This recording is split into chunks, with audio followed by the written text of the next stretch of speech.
মই জুবিন গাৰ্গে কৈছো, একো নাই, ঘেণ্টা খাতিৰ কৰা নাই মই ইয়াতেও, চিধাই মাক পাইছো, অলপ দেৰিকৈ জংকি আহিব।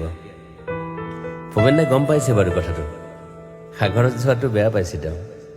আকৌ কৈছো দেই, এইকেইদিন অকল অকল মায়াবিনী বাজিব ধুমুহাৰ সতে। It's a fantasy. মই আগতেও কৈছো, মোৰ কোনো জাতি নাই, মোৰ কোনো ধৰ্ম নাই। বহুত মানুহ হ'ব, কিন্তু বহুত মানুহ। মন্ত্ৰীৰ লগতো নাযায় ইমান মানুহ।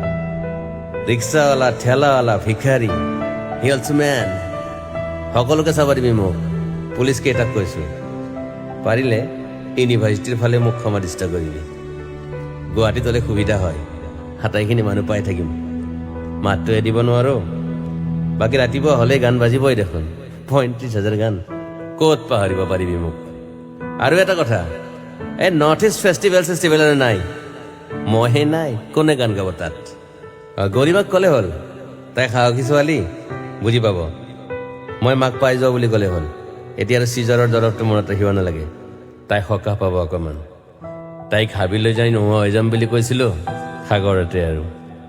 আৰু এটা কথা কিন্তু, ছিংগাপুৰ ঠাইখন ভাল কিন্তু, ইটছ এ ট্ৰু। বাকী কৈ যাম এনেকৈ। আহি আছে অক্টোবৰত